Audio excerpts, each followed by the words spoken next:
In the vast, untouched wilderness of North America, there is a secret. Every year, thousands of people report seeing something impossible. A bipedal creature, covered in dark hair, standing over 9 feet tall. We call it Bigfoot, Sasquatch, the Yeti.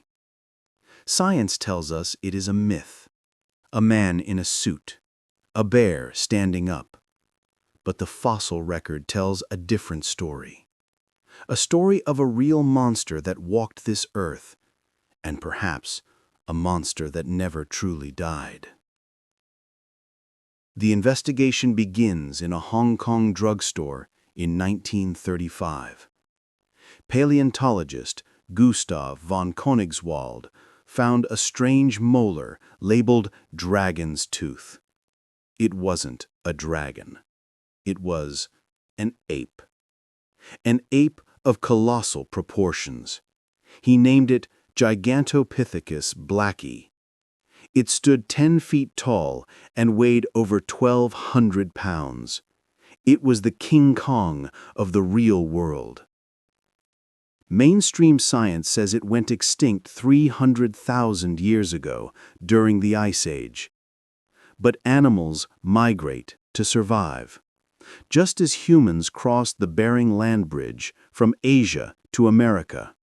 Is it possible the giant apes followed them, hiding in the vast frozen forests of the New World, adapting, evolving, surviving? Fast forward to October 20, 1967, Bluff Creek, California. Roger Patterson and Bob Gimlin capture the most controversial footage in history. Frame 352. The creature turns and looks directly at the camera. Critics say it's a costume, but experts in biomechanics disagree. The muscle definition, the hernia bulge on the leg, the compliant gait. It moves like a biological entity, not a man in a rug. If this is a hoax, it is a costume better than Hollywood could make in 1967. But the physical evidence goes beyond one film.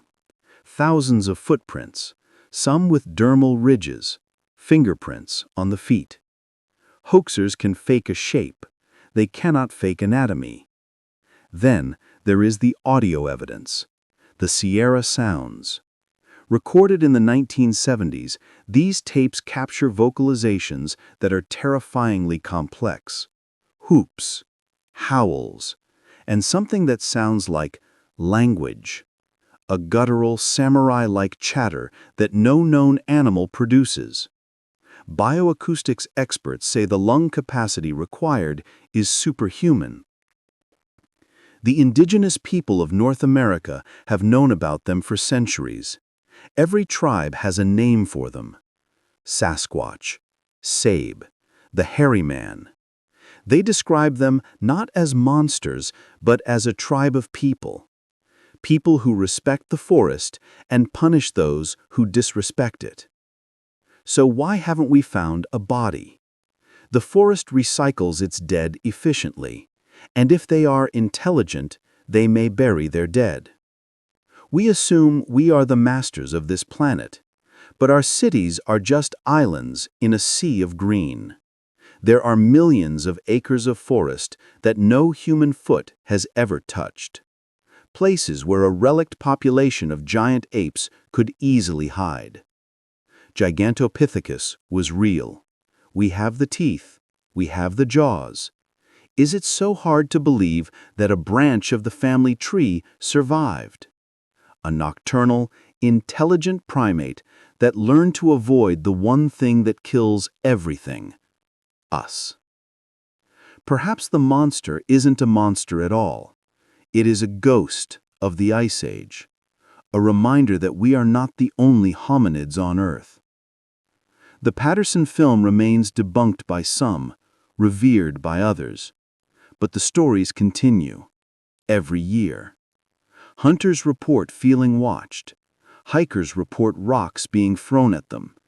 And sometimes, a smell, a terrible wet dog stench. The skunk ape, the swamp ape. The legend is global because the creature was global.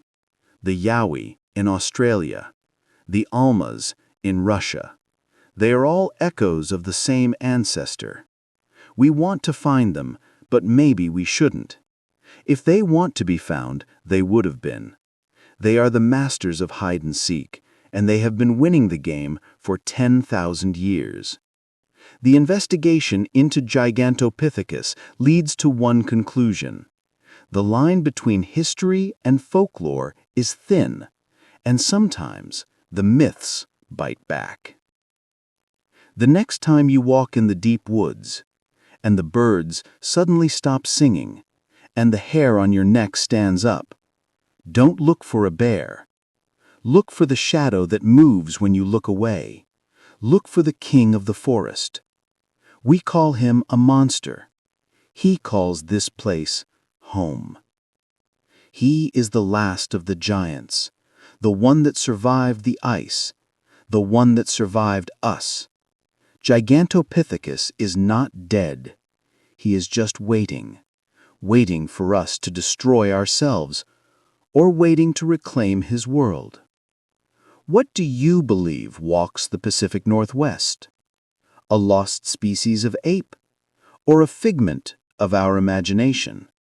The evidence is in the teeth. The evidence is in the film. The evidence is in the fear. If you crave more truths that should have stayed buried, subscribe and stay out of the woods. We'll know you're here.